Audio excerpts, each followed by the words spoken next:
वर्णानामर्थसङ्गानां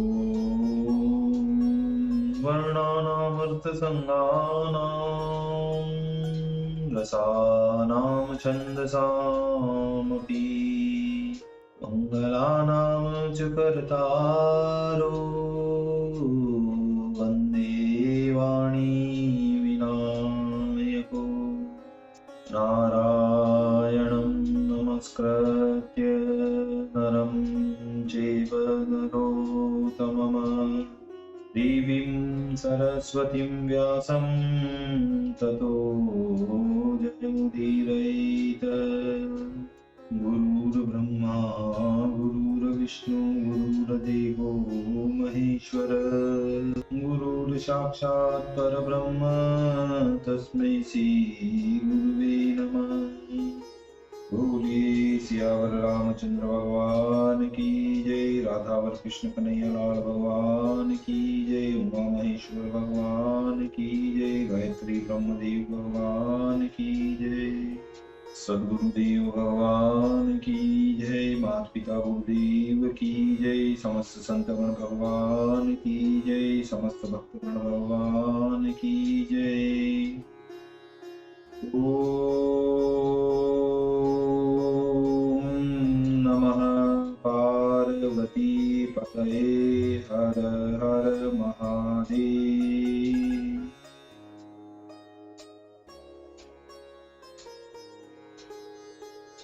तो मित्रों और आप सभी श्रीमद् भागवत कथा के रसिक जनों, श्रोतागणों, अब तक हमने श्रीमद् भागवत कथा के क्रमबद्ध रूप से कथा को श्रवण किया है, पठन किया है, मनन किया है, कीर्तन किया है, भजन किया है। तो अब हम श्रीमद् भागवत कथा की पंचम स्कंद की 22वें अध्याय की ओर कथा को अग्रसर करते हैं। आप सभी भगवान श्री राधा वल्लभ कृष्ण कन्हैया लाल के श्री चरणों में दृढ़ भक्ति रखते हुए कथा का श्रवण करें, पठन करें, कीर्तन करें, भजन करें, मनन करें। बोलिए श्री राधावर कृष्ण कन्हैया लाल भगवान की जय। तो कहते हैं कि 22 शशि शुक्रादि को उत्तरोत्तर स्थान, इन्हीं ग्रहों की चाल से नर दुख सुख ले जान, नर दुख सुख ले जान। इतनी कथा सुनकर राजा परीक्षित श्री सुखदेव जी से बोले कि हे राजन, आपने जो यह वर्णन किया है कि भागवत सूर्य नारायण की सुमेरु और ध्रुव की प्रदक्षिणा करके घूमते घूमते सब राशियों के सन्मुख बिना प्रदक्षिणा किए हुए गमन करते हैं, तो यह बात हमारे विचार में परस्पर विरुद्ध मालूम होती है। इस बात का किस प्रकार से निर्णय किया जाए? तब श्री सुखदेव जी हर्ष सहित बोले कि जिस प्रकार घूमते हुए कुम्हार के चाक के साथ उनके ऊपर घूमती हुई चींटियां आदि की गति दूसरी प्रकार जान पड़ती है, क्योंकि चक्र के एक एक भाग को त्याग कर वे आती हुई ज्ञात होती हैं। ऐसे ही नक्षत्र राशियों के द्वारा उपलक्षित काल चक्र से ध्रुव और मेरु की प्रदक्षिणा करने से शीघ्रता के साथ चलने के कारण उनके आशय सूर्यादि ग्रहों की गति और ही प्रकार से नक्षत्रादि के मध्य में ज्ञात होती है। हे राजन, साक्षात नारायण वह भगवान आदि पुरुष लोगों का मंगल करने के लिए कर्म शुद्धि की निर्मित स्वरूप जो अपनी वेदमय आत्मा है, उसको 12 प्रकार से विभाग करते हुए वसंत आदि 6 ऋतुओं में सब कर्मों के भोगानुसार उन ऋतुओं के गुण अर्थात शीत, उष्ण आदि का विभाग करते हैं। परम पुरुष के इस व्यापार से आत्म तत्व के जानने वाले विद्वान लोग भी इस शास्त्र की आलोचना करके तर्क वितर्क किया करते हैं।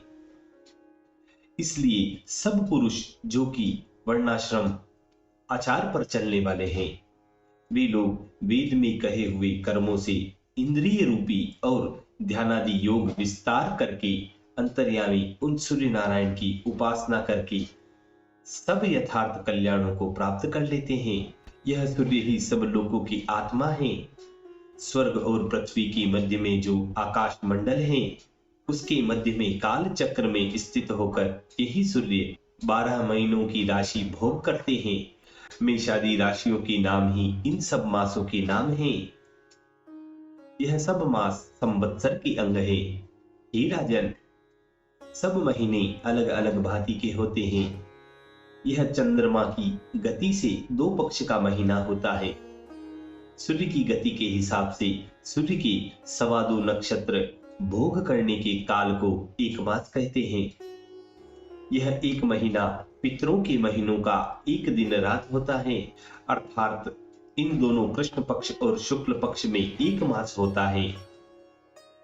यह यथाक्रम से पितृलोक का दिन और रात्रि होती है। हे राजन, सूर्य नारायण जितने काल में संवत्सर का 6ठा भाग अर्थात 2 राशियों का भोग करते हैं, वह काल ऋतु कहा गया है।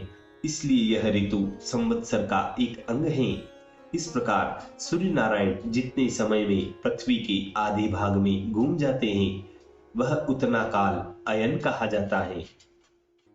इस प्रकार से सूर्य नारायण जितने काल में स्वर्ग मंडल और पृथ्वी मंडल, यह 2 मंडल आकाश मंडल सहित संपूर्ण रूप से भ्रमण करके भोग करते हैं, वही काल संवत्सर कहलाता है। इन सूर्य की ही मंद, शीघ्र और समान गति से संवत्सर, परिवत्सर, ईडावत्सर, अनुवत्सर और वत्सर, इन 5 नामों में 5 प्रकार होते हैं, ऐसा पंडित लोग कहते हैं। हे राजन, सूर्य मंडल के ऊपर लक्ष्य योजन के ऊपर चंद्र ग्रह दृष्टि आता है। यह चंद्रमा 2 पक्ष में चलता है। सूर्य के 1 संवत्सर में चलता है और चंद्रमा 2.25 दिन में सूर्य के 1 मास के बराबर चलता है और चंद्रमा 1 दिन में सूर्य के 1 पक्ष के चलने के बराबर चलता है। शुक्ल पक्ष की पड़वा को संक्रांति जब हो तो सौर मास और चंद्रमास दोनों का प्रारंभ होता है। इस प्रकार वर्ष का नाम संवत्सर है और सूर्य की गणना से 6 दिन बढ़ते हैं और चंद्रमा की गणना से 6 दिन घट जाते हैं। इस प्रकार से 12-12 दिन का अंतर होने से सूर्य और चंद्रमा आगे पीछे हो जाते हैं, तो 5 वर्ष के मध्य में 2 अधिक मास पड़ जाते हैं। 6ठे वर्ष दोनों का हिसाब एक सा हो जाता है और फिर पड़वा के दिन से संक्रांति होने से फिर वही 6ठा वर्ष संवत्सर कहलाता है। और इसी प्रकार प्रथम वर्ष को संवत्सर, दूसरे को परिवत्सर, तीसरे को ईडावत्सर, चौथे को अनुवत्सर और 5वें को वत्सर कहते हैं। कभी कभी चंद्रमा की गति अति शीघ्र होने के कारण यह ग्रह सूर्य की बराबरी से भी आगे हो जाता है। चंद्रमंडल की सब कलाएं जब अपूर्णिमाण रहती हैं अर्थात बढ़ती हैं, तब देवगणों का दिन होता है और जब क्रम क्रम से कलाएं क्षीण होती जाती हैं, तब पितृलोक का दिन होता है। हे राजन, चंद्र ग्रह इस प्रकार से शुक्ल पक्ष और कृष्ण पक्ष द्वारा पितरों का दिन रात करते हुए 30-30 मुहूर्त में एक एक नक्षत्र को भोग करते हैं। यह ग्रह अन्नमय और अमृतमय होने के कारण सब जीवों का प्राण और सबके जीवन का हेतु है। इसी कारण चंद्रमा को जीवनदाता भी कहते हैं। इसलिए षोडश कला युक्त चंद्र रूपी भगवान परम पुरुष मनोमय, अन्नमय तथा अमृतमय है। अधिक करके यह देवता, पितृ, मनुष्य, भूत, पशु, पक्षी, सर्प, लता, झाड़ इन सब के प्राणों को तृप्त किया करते हैं और बुद्धि का देने वाले हैं। इसलिए ऋषि लोग उनको सर्वमय कहकर वर्णन करते हैं। हे राजन, पहले कहे हुए चंद्रमंडल से 2 लाख योजन ऊपर सब नक्षत्र सुमेरु की दक्षिण और कालचक्र के साथ ईश्वर करके जुड़े हुए होने के कारण भ्रमण किया करते हैं। उन नक्षत्रों के नाम इस प्रकार हैं: अश्विनी, भरणी, कृतिका, रोहिणी, मृगशीर, आद्रा, पुनर्वसु, पुष्य, आश्लेषा, मधा, पूर्वा फाल्गुनी, उत्तरा फाल्गुनी, हस्त, चित्रा, स्वाति, विशाखा, अनुराधा, ज्येष्ठा, मूल, पूर्वाषाढ़ा, उत्तराषाढ़ा, श्रवण, घनिष्ठा, शतभिषा, पूर्वा भाद्रपदा, उत्तरा भाद्रपदा और रेवती। इन सबकी संख्या अभिजित नक्षत्र के साथ 28 है। ही भारत, नक्षत्र मंडल के 2 लक्ष योजन ऊपर शुक्र ग्रह है। सूर्य के सन्मुख किसी नक्षत्र को भोग करते हुए यह ग्रह उनके पीछे की दिशा में रहता है और एक संग फिरने के समय यह अति शीघ्रगामी होकर क्रम वाले नक्षत्रों को उल्लंघन करके फिरा करता है। यह शुक्र ग्रह भी सूर्य के समान शीघ्र, मंद और समान गति वाला हो जाता है। यह सदा लोगों के अनुकूल रहता है। प्रायः यह वर्षता भी है। इस कारण जो ग्रह वृष्टि के रोकने वाले हैं, यह उनको भी शांत कर देता है। हे राजन, शुक्र की जिस प्रकार से गति और स्थिति है, इसी प्रकार बुध की गति जानना चाहिए।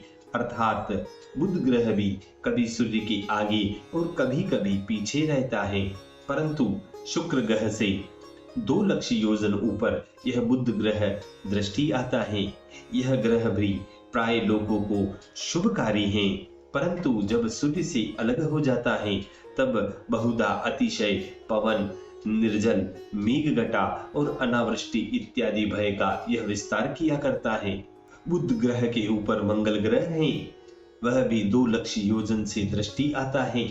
यह ग्रह भी 3-3 पक्ष के क्रम से 12 राशियों को भोग करता है और यदि उसकी टेढ़ी गति न हो तो तब यह बहुत करके अमंगल सूचक अशुभ ग्रह से हो जाता है।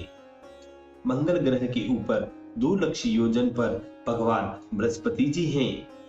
इनकी गति यदि टेढ़ी न हो तो यह एक वर्ष में एक राशि को भ्रमण करते हैं। बृहस्पति जी ब्राह्मण कुल पर बहुधा अनुकूल ही रहा करते हैं। बृहस्पति जी के ऊपर 2 लक्ष योजन पर शनिचर ग्रह प्रकाश करता है। उसको एक राशि में घूमने में 30-30 महीने लग जाते हैं और उतने ही संख्या के वर्षों में अर्थात 30 वर्ष में उसका सब राशियों पर घूमना समाप्त होता है। यह ग्रह लगभग एक ही प्राणियों को अशांति का देने वाला है।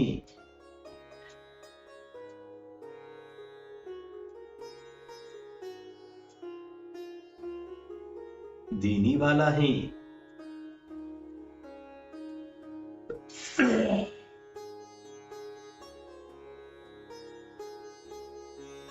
देखिए, यहाँ पर एक दृष्टांत कहा गया है।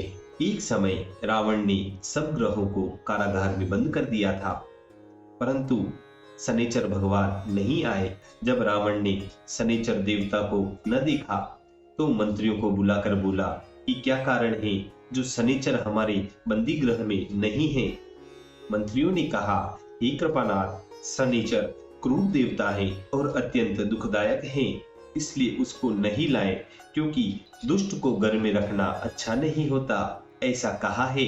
दुष्ट संग जनी देह विधाता, रावण के तो खोटे दिन आए ही थे। काल सिर पर गरज रहा था, अतः एवं बोला कि उसको शनिचर को अभी पकड़ के लाओ। सब मंत्री सेना को लेकर शनिचर के पास गए और जाकर कहा, तुमको रावण ने बुलाया है। शनिचर जी बोले कि अच्छा चलो। जब ही शनिचर ने लंका की ओर आंख उठाकर देखा तो दृष्टि के पड़ते ही लंका के कंगूरे गिरने लगे। रावण बोला, यह क्या? मंत्रियों ने कहा कि शनिचर देवता ने लंका की ओर दृष्टि उठाकर देखा है। इतने में शनिचर सन्मुख आकर पहुंच गए। तब उसको देखते ही रावण ने स्तुति की और कहा कि अब आप कृपा पूर्वक अपने स्थान को चले जाइए। यह सुनकर शनिचर बोले कि अब घर लौटना कैसा, अब तो हम घर से चल ही दिए। दुखम थवा सुखम, अब तो 7.5 वर्ष लंकापुर में ही निवास करेंगे। शनिचर के आते ही रावण की बुद्धि बिगड़ गई और जगत जननी जानकी जी को वह हर लाया। तब कौशलेंद्र ने महाराजाधिराज रामचंद्र जी ने कुटुंब सहित उस रावण का विध्वंस कर दिया। इसी से ऐसा लिखा है कि सर्वेषां शांति करः शनिः इति। तो इस प्रकार यह दृष्टांत होता है। अब आगे कथा में कहते हैं कि शनि ग्रह से उत्तर की दिशा में 11 लाख योजन के अंतर में ऋषिगण दृष्टि आते हैं। वह ऋषि समस्त लोगों को शांति देते हुए भगवान विष्णु के परम पद की सदा प्रदक्षिणा किया करते हैं। वह भगवान कैसे हैं? तो यहाँ एक कवित में कहा गया है, आदि है न अंत न अगम अनंत है, पावन असंग ओ अव्यक्त अप्रमाण है, एक है प्रकाशक है महाकाश व्यापक है, निर्गुण निरंजन है चिदानंद ज्ञान है, दीन पे दयालु सदा अजर अविनाशी है, अखल अनिह ओ अवाच्य निर्वाण है, विश्व कर तार भर तार जग हार प्रभु, वेद रूप धारी दुख हारी भगवान है, वेद रूप धारी दुख हारी भगवान है। इसी मधुर संवाद के साथ श्रीमद् भागवत कथा के पंचम स्कंद की 22वें अध्याय 22वें अध्याय की समाप्ति होती है। बोलिए श्री कृष्ण कन्हैया लाल भगवान की।